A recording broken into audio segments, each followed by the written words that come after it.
जब अल्लाह किसी औरत से राजी होता है तो उसके जिस्म में यह 8 निशानियां जाहिर होती हैं। 8 ऐसी निशानियां जिस औरत में जाहिर हो तो वह खुश हो जाए कि उसका रब, उसका खुदा उससे राजी हो गया है। बिस्मिल्लाह रहमान रहीम, अल्लाह राजी होता है तो 8 निशानियां जाहिर होती हैं। अल्लाह की अपने बंदे से मोहब्बत की निशानियां, अगर किसी में एक निशानी भी जाहिर हो जाए तो समझ लेना कि अल्लाह उससे मोहब्बत करता है। साथ ही आपको बताएंगे कि हजरत अली रजी अल्लाह ताला उन्होंने फरमाया कि औरत को गाली देना कैसा है और उसके साथ मार पिटाई करना कैसा है, उससे घर में क्या होता है। नाजरीन, सबसे पहली निशानी अल्लाह पाक जिसको दीन की समझ अता फरमाते हैं, दीन से जोड़ देते हैं तो उसे अपना महबूब बना लेते हैं। हजरत अब्दुल्लाह इब्ने मसूद रजी अल्लाह ताला अन्हो से मरब है कि रसूल अल्लाह सल्लल्लाहु अलैहि वसल्लम ने फरमाया कि अल्लाह पाक तुम्हारे दरमियान खलाक भी तकसीम करते हैं। जिस तरह रिज़्क तकसीम करते हैं, अल्लाह पाक दुनिया उसको भी देते हैं जो अल्लाह पाक का प्यारा हो या ना हो, लेकिन अल्लाह पाक दीन की समझ उसको देते हैं जो अल्लाह पाक का महबूब होता है। इबादत की मोहब्बत, कुरान की मोहब्बत, अल्लाह पाक की मोहब्बत, अल्लाह के जिक्र से मोहब्बत, रसूल अल्लाह सल्लल्लाहु अलैहि वसल्लम पर दरूद और सलाम भेजने का शौक और तड़प, ये वो चीजें हैं जो इस बात की निशानी है कि अल्लाह ने उसे बहुत प्यारा बना लिया है। दूसरी निशानी, रसूल अल्लाह सल्लल्लाहु अलैहि वसल्लम ने फरमाया, अल्लाह जिसे अपना बनाते हैं तो फिर उस पर थोड़ी सी आजमाइश भी डालते हैं। यानी अल्लाह पाक देखना यह चाहते हैं कि यह बंदा मेरे फैसले पर राजी होता भी है या नहीं। जो राजी हो जाए, अल्लाह पाक उसे दुनिया में भी राजी करते हैं और आखिरत में भी राजी करेंगे। जो उस वक्त बुख हट का शिकार हो जाए कि यह क्या हो गया, मेरे साथ मैं तो नमाज भी पढ़ता हूं, कुरान की तिलावत भी करता हूं, फिर मुझे बुखार क्यों आ गया, मैं तो दीन का कारबंद हूं, फिर मुझे क्यों फिक्र हो रही है। तो ऐसा नहीं सोचना चाहिए।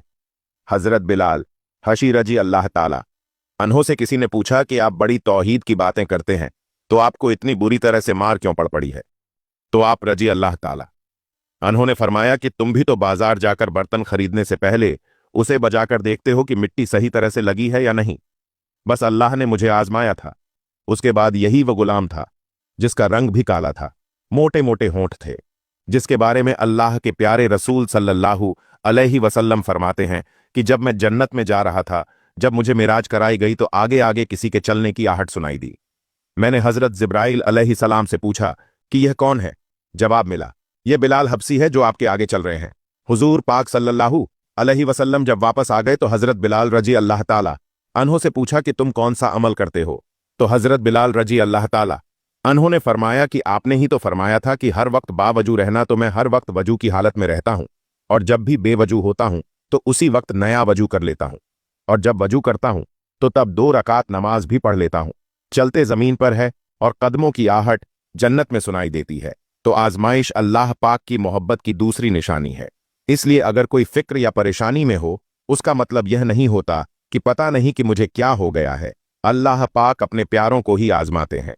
तीसरी निशानी तो बहुत ही ज्यादा खूबसूरत निशानी है, जिससे पता चल सकता है कि अल्लाह पाक किससे राजी हैं और हमसे मोहब्बत करते हैं या नहीं। अल्लाह पाक जब किसी बंदे से मोहब्बत करते हैं तो उसकी तरफ खूबसूरत बदलाव लाते हैं।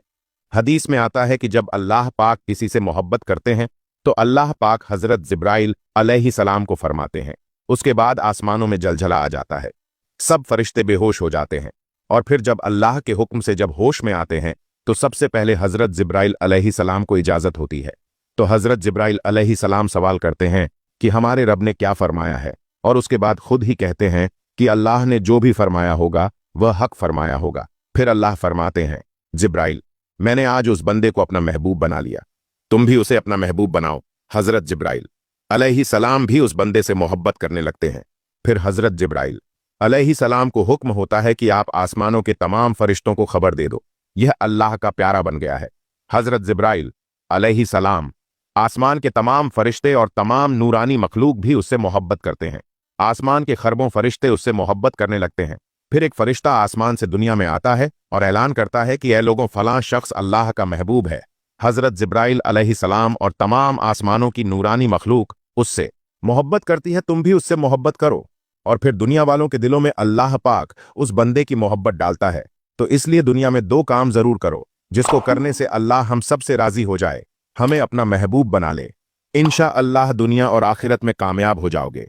हजरत अब्दुल्लाह इब्ने अब्बास रजी अल्लाह ताला अन्हो फरमाते हैं, जब नेकियां कबूल हो जाती हैं तो इंसान के जिस्म में यह 5 निशानियां जाहिर होती हैं।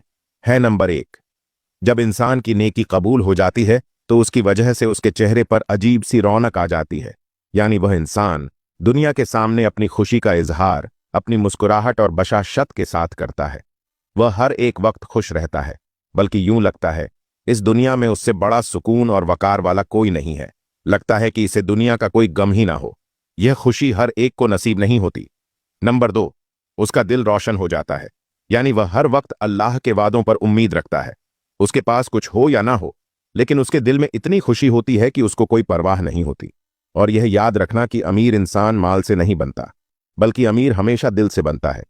हजरत अली रजी अल्लाह ताला अन्हो फरमाते हैं, दौलत मट्टी की तरह है और मट्टी को पैर के नीचे रखना चाहिए। अगर सर पर चढ़ाओगा तो वह कब्र बन जाएगी, और कब्र जिंदा लोगों की नहीं होती। नंबर 3, जब किसी की नेकियां कबूल हो जाती हैं तो उसके जिस्म में नेकी की ताकत आ जाती है और शैतान उसे गुमराह नहीं कर सकता। शैतान से बचने की कुव्वत अल्लाह उसकी जिस्म में पैदा कर देता है। नंबर 4, वह अपने माल और दौलत में फरावनी पैदा करता है, यानी अल्लाह उसके रिस्क में बरकत पैदा करता है। वह चाहे लोगों पर कितना भी खर्च करें, जरूरतमंदों को कितना भी बांटे, उसकी दौलत में कमी नहीं आती। हजरत अली रजी अल्लाह ताला अन्हो फरमाते हैं, नसीब का रिज़्क इंसान को ऐसे तलाश करता है जैसे मरने वाले को उसकी मौत। नंबर 5, लोगों के दिलों में अल्लाह उसकी मोहब्बत पैदा कर देता है, यानी जब अल्लाह अपने बंदे से खुश होता है तो उस वक्त उसकी मोहब्बत लोगों के दिलों में पैदा कर देता है। नाजरीन, अब आपको बताते हैं औरत की जिम्मेदारी क्या है। हजरत अली रजी अल्लाह ताला अन्हों ने फरमाया, औरत की सबसे बड़ी जिम्मेदारी क्या है। हजरत अली रजी अल्लाह ताला अन्हों की खिदमत में एक शख्स आया और दस्ते अदब को जोड़कर अर्ज करने लगा, या अली, मेरी बीवी मेरे घर का काम सही नहीं करती, ना मेरे कपड़े की देखभाल करती है, ना घर की सफाई ठीक तरह से करती है, तो क्या मेरा डांटना गुस्सा करना सही है। बस ये कहना था तो हजरत अली रजी अल्लाह ताला अन्हों ने फरमाया, ऐ शख्स, किसने कहा कि तुम्हारी बीवी पर तुम्हारे घर का काम वाजिब है। याद रखना, इस्लाम ने औरत की इज्जत को जितना बुलंद किया है इतना किसी मजहब ने नहीं किया। मैंने अल्लाह के रसूल सल्लल्लाहु अलैहि वसल्लम से सुना कि औरत की सबसे बड़ी जिम्मेदारी यह है कि वह औलाद की अच्छी परवरिश करें और वह अपनी औलाद का ख्याल रखे।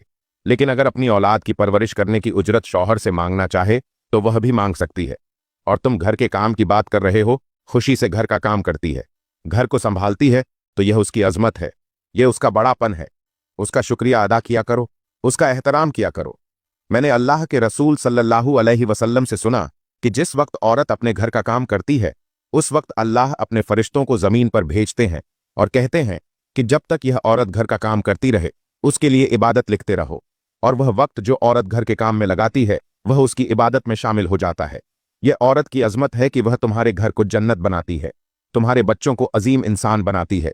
लेकिन अगर कोई औरत पर जुल्म करे, घर के काम की वजह से उसे टोकता रहे, उस पर जुल्म करता रहे, तो रोज महशर में अल्लाह उस इंसान को गड्ढे की शक्ल में उठाएगा और दोजक का एक दरवाजा उन लोगों के लिए खोला जाएगा, और यह कहा जाएगा कि यह वह इंसान है जिन्होंने अपनी ही औरतों पर जुल्म किया, उनको हकीर समझा, उनको गुलाम समझा। नाजरीन, अब हम आपको बताते हैं हजरत अली रजी अल्लाह ताला अन्हों ने फरमाया, घर में औरत का रोना कैसा है, औरत पर जुल्म करने की क्या सजा है। हजरत अली रजी अल्लाह ताला अन्हों रास्ते से गुजर रहे थे, देखा कि एक शख्स अपनी बीवी पर जुल्म कर रहा था। हजरत अली रजी अल्लाह ताला अन्हों उनके करीब गए और फरमाने लगे, ऐ शख्स, अल्लाह से डरो, तुम्हारी मुफलिसी परेशानी और रिस्क में तंगी का सबब यह है कि ये तुम्हारी बीवी तुम्हारे ही जुल्म की वजह से तुम्हारे ही घर में रोती है।